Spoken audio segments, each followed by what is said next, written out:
Good evening and welcome to St. Andrew's United Methodist Church, where kids stay connected with our weekly book club.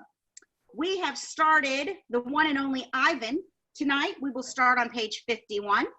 We are also back tomorrow night at 7, and you can find the links to all of our readings on the St. Andrew's United Methodist Church Facebook page linked to YouTube.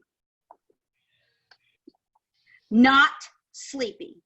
Stella, I say, after Julia and her father go home. I can't sleep. Of course you can, she says. You are the king of sleepers. Shh, Bob says from his perch on my belly. I'm dreaming about chili fries. I'm tired, I say, but I'm not sleepy. What are you tired of? Stella asks. I think for a while. It's hard to put into words. Gorillas are not complainers. We're dreamers, poets, philosophers, nap takers. I don't know exactly. I kick at my tire swing. I think I may be a little tired of my domain. That's because it's a cage, Bob tells me. Bob is not always tactful. I know, Stella says. It's a very small domain, and you're a very big gorilla, Bob adds. Stella, I ask. Yes? I noticed you were limping more than usual today. Is your leg bothering you? Just a little, Stella answers. I sigh. Bob resettles. His ears flick. He drools a bit, but I don't mind. I'm used to it. Try eating something, Stella says. That always makes you happy. I ate an old brown carrot. It doesn't help, but I don't tell Stella. She needs to sleep. You could try remembering a good day, Stella suggests. That's what I do when I can't sleep. Stella remembers every moment since she was born. Every scent, every sunset, every slight, every victory. You know, I can't remember much, I say. There's a difference, Stella says gently, between can't remember and won't remember. That's true, I admit. Not remembering can be difficult, but I've had a lot of time to work on it. Memories are precious, Stella adds. They help to tell us who we are. Try remembering all your keepers. You always liked Carl, the one with the harmonica. Carl, yes, I remember how he gave me a coconut when I was still a juvenile. It took me all day to open it. I try to recall other keepers I have known, the humans who cleaned my domain and prepared my food and sometimes kept me company. There was Juan, who poured Pepsi into my waiting mouth, and Katrina, who used to poke me with the broom when I was sleeping, and Ellen, who sang, "How much is that monkey in the window?" with a sad smile while she scrubbed my water bowl. There was Gerald, who once brought me a box of fat, sweet strawberries. Gerald was my favorite keeper. I haven't had a real keeper in a long time. Max says he doesn't have the money to pay for an 8 babysitter. These days, George cleans my cage, and Mac is the one who feeds me. When I think about all the people who have taken care of me, mostly it's Mac I recall day in and day out, year after year after year. Mac, who bought me and raised me, and says I'm no longer cute. As if a silverback could ever be cute. Moonlight falls on the frozen carousel, on the silent popcorn stand, on the stall of leather belts that smell like long gone cows. The heavy work of Stella's breathing sounds like the wind in trees, and I wait for sleep to find me. The beetle. Mac gives me a new black crayon and a fresh pile of paper. It's time to work again. I smell the crayon, roll it in my hands, press the sharp point against my palm. There is nothing I love more than a new crayon. I search my domain for something to draw. What is black? An old banana peel would work, but I've eaten them all. Not Taggy's brown. My little pool is blue. The yogurt raisin I'm saving for this afternoon is white, at least on the outside. Something moves in the corner. I have a visitor.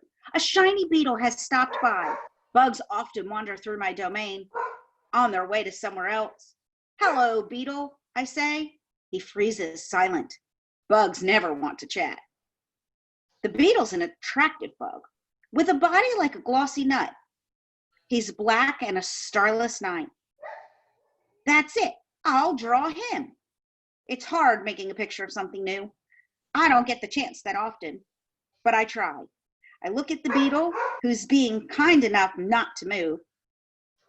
Then back at my paper, I draw his body, his legs, his little antennae, his sour expression. I'm lucky. The beetle stays all day. Usually bugs don't linger when they visit. I'm beginning to wonder if he's feeling all right. Bob, who has been known to munch on bugs from time to time, offers to eat him. I tell Bob that won't be necessary. I'm just finishing my last picture when Mac returns. George and Julie are with him. Mac enters my domain and picks up a drawing. What the heck is this, he asks. Beats me what Ivan thinks he's drawing. This is a picture of nothing, a big, black nothing. Julia's standing just outside my domain. Can I see it, she asks. Mac holds my picture up to the window. Julia tilts her head. She squeezes one eye shut, then she opens her eye and scans my domain. I know, she exclaims, it's a beetle. See that beetle over there in Ivan's pool? Man, I just sprayed this place for bugs. Mac walks over to the beetle and lifts his foot. Before Mac can stomp, the beetle skitters away, disappearing through the crack in the wall. Mac turns back to the drawing. So, you figure this is a beetle, huh? If you say so, kid. Oh, that's a beetle for sure, Julia says, smiling at me. I know a beetle when I see one. It's nice, I think, having a fellow artist around. Change. Stella is the first to notice the change, but soon a new animal is coming to the Big Top Mall. How do we know this? Because we watch, and most of all, we sniff the air. Humans always smell odd when change is in the air. Like rotten meat with a hint of a bite. Guessing. Bob, our new neighbor, will be a giant cat with slitted eyes and a quail tail. But Stella says a truck will arrive this afternoon carrying a baby elephant. How do you know? I ask. I sample the air, but all I smell is caramel corn. I love caramel corn. I can hear her, Stella says. She's crying for her mother. I listen. I hear the cars charging past. I hear the snore of the sun bears in their wire domain, but I don't hear any elephants. You're just hoping, I say. Stella closes her eyes. No, she says softly. Not hoping. Not at all. Jambo. My TV is off, so while we wait for our new neighbor, I ask Stella to tell us a story. Stella rubs her right front foot against the wall. Her foot is swollen again, an ugly, deep red. If you're not feeling well, Stella, I say, you could take a nap and tell us a story later. I'm fine, she says, and she carefully shifts her weight. Tell us the Jambo story, I say. It's a favorite of mine, but I don't think Bob has ever heard it. Because she remembers everything, Stella knows many stories. I like colorful tales with black beginnings and stormy middles and cloudless blue sky endings. But any story will do. I'm not in a position to be picky. Once upon a time, Stella begins, there was a human boy. He was visiting a gorilla family at a place called a zoo. What's a zoo? Bob asks. He's a street smart dog, but there's much he hasn't seen. A good zoo, Stella says, is a large domain, a wild cage, a safe place to be. It has room to roam and humans who don't hurt. She pauses, considering her words. A good zoo is how humans make amends. Stella moves a bit, groaning softly. The boy stood on the wall, she continues, watching, pointing. but he lost his balance and fell into the wild cage. Humans are clumsy, I interrupt. If only they would knuckle walk. They wouldn't topple so often. Stella nods. A good point, Ivan. In any case, the boy lay in a motionless heap while the humans gasped and cried. The silverback, whose name was Jambo, examined the boy as if his duty, while his troop watched from a safe distance. Jambo stroked the child gently. He smelled the boy's pain. And then he stood watch. When the boy awoke, his humans cried out, "Stay still, don't move," because they were certain, humans are always certain about things, that Jambo would crush the boy's life from him. The boy moaned. The crowd waited, hushed, expecting the worst. Jambo led his troop away. Men came down on ropes and whisked the child to waiting arms. Was the boy all right? Bob asked. He wasn't hurt, Stella said, although I wouldn't be surprised if his parents hugged him many times that night in between their scoldings. Bob, who has been chewing his tail, pauses, tilting his head. Is that a true story? I always tell the truth, Stella replies, although I sometimes confuse the facts. Lucky. I've heard that Jambo story many times. Stella says that humans found it odd that a huge silverback didn't kill the boy. Why, I wondered. Was that so surprising? The boy was young, scared, and alone. He was, after all, just another great ape. Bob nudges me with his cold nose. Ivan, he says, why aren't you and Stella in the zoo? I look at Stella. She looks at me. She smiles sadly with her eyes, just a little, the way only elephants can do. Just lucky, I guess, she says. Arrival. The new neighbor arrives after the 4:00 show. When the truck comes lumbering towards the parking lot, Bob scampers over to inform us. Bob always knows what's happening. He's a useful friend to have, especially when you can't leave your domain.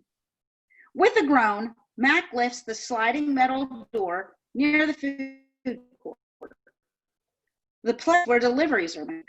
A big white truck is backing up to the door, belching smoke.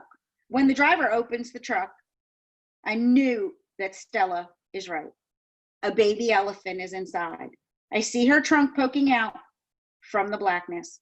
I'm glad for Stella, but when I glance at her, I see she is not glad at all. Stand back, everyone, Mac yells. We've got a new arrival. This is Ruby, folks.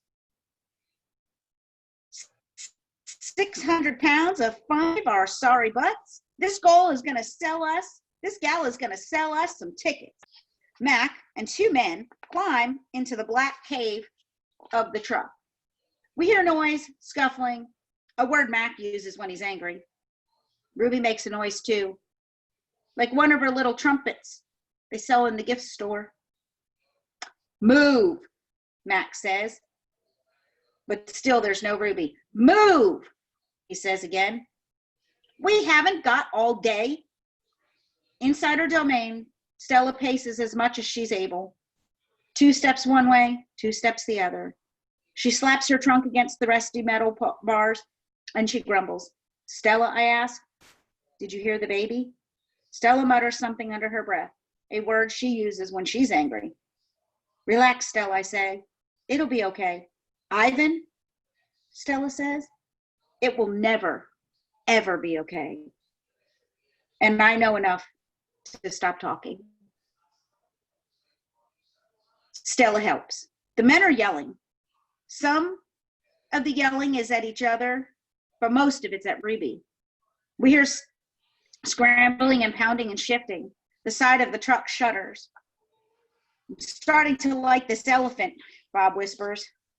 I'm getting the big one, Mac says. Maybe she can coax the stupid brat out of the truck. Mac opens Stella's door. Come on, girl, he urges. He unties the rope attached to the floor bolt. Stella pushes past Mac, knocking him over. She rushes as best she can, limping heavily towards the open back of the truck. She catches her swollen foot on the edge of the ramp and winces. Blood trickles down. Halfway up the ramp, she pauses. The noise in the truck stops. Ruby falls silent. Slowly, Stella makes her way up to the rest of the ramp. It groans under her weight, and I can tell how much she is hurting by the awkward way she moves. At the top of the incline, she stops. She pokes her trunk into the emptiness. We wait. The tiny gray trunk appears again. Shyly, it reaches out, tasting the air. Stella curls her own trunk around the baby's. They make soft rumbling sounds. We wait some more. A hush falls over the entire Big Top Mall. Thud, thud, step, step, pause, step, step, pause. And there she is, so small she can fit underneath Stella with room to spare. Her skin sags, and she sways unsteadily as she makes her way down the ramp. Not the greatest specimen, Max says, but I got her cheap from this bankrupt circus out west. They had her shipped over from Africa. Only had her a month before they went bust. He gestures towards Ruby. Thing is, people love babies. Baby elephants, baby gorillas, heck, give me a baby alligator and I could make a killing. Stella ushers Ruby towards her domain. Mac and the two men follow. At Stella's door, Ruby hesitates. Mac gives Ruby a shove, but she doesn't budge. Doggone it, get a clue, Ruby, he mutters. But Ruby isn't moving, and neither is Stella. Mac grabs a broom. He raises it. Instantly, Stella steps in front of Ruby to shield her. Get in the cage, both of you, Max shouts. Stella stares at Max, considering. Gently but firmly. Using her trunk, she nudges Ruby into her domain. Only then does Stella enter. Max slams the door shut with a clang. I see two trunks entwined. I hear Stella whispering. Poor kid, says Bob. Welcome to Exit 8, Big Top Mall, Video Arcade, home of the one and only Ivan. Old news. When Julia comes, she sits by Stella's domain and watches the new baby. She rarely talks to me. Stella doesn't talk to me either. She's too busy nuzzling Ruby. She is cute, little Ruby, with her ears flapping like palm leaves, but I am handsome and strong. Bob trots a circle around my belly before settling down in just the right spot. Give it up, Ivan, he says. You're old news. Julia gets out a piece of paper and a pencil. I can see that she's drawing Ruby. I move to the corner of my domain to pout. Bob grumbles. He doesn't get when I disrupt his naps. Homework, Julia's father scolds. Julia sighs and puts her drawing aside. I grunt, and Julia glances in my direction. Poor old Ivan, she says. I've been ignoring you, haven't I? I grunt again, a dignified, indifferent grunt. Julia thinks for a moment, then smiles. She walks over to my domain, to the spot in the corner where the glass is broken. She slides papers through. She rolls a pencil across my cement floor. You can draw the baby elephant too, Julia says. I bite the pencil in half with my magnificent teeth. Then I eat some paper. Tricks. Even after Julia and her father leave, I try to keep sulking, but it's no use. Gorillas are not by nature powders. Stella, I call. It's full moon, did you see? Sometimes, when we are lucky, we catch a glimpse of the moon through the skylight in the food court. I did, Stella says. She is whispering, and I realize that Ruby must be asleep. Is Ruby all right, I ask. She's too thin, Ivan, Stella says. Poor baby. She was in that truck for days. Mac bought her from a circus, the same way he bought me. But she hadn't been there long. She was born in the wild like us. Will she be okay, I ask? Stella doesn't answer my question. The circus trainers changed her to the floor, Ivan. All 4 feet. 23 hours a day. I puzzle over why this would be a good idea. I always try to give humans the benefit of the doubt. Why would they do that? I finally ask. To break her spirit, Stella says, so she could learn to balance on a pedestal, so she could stand on her hind legs, so a dog could jump on her back while she walked in a mindless circle. I hear her tired voice, and I think of all the tricks Stella has learned. Good night, friends. I'll see you tomorrow night.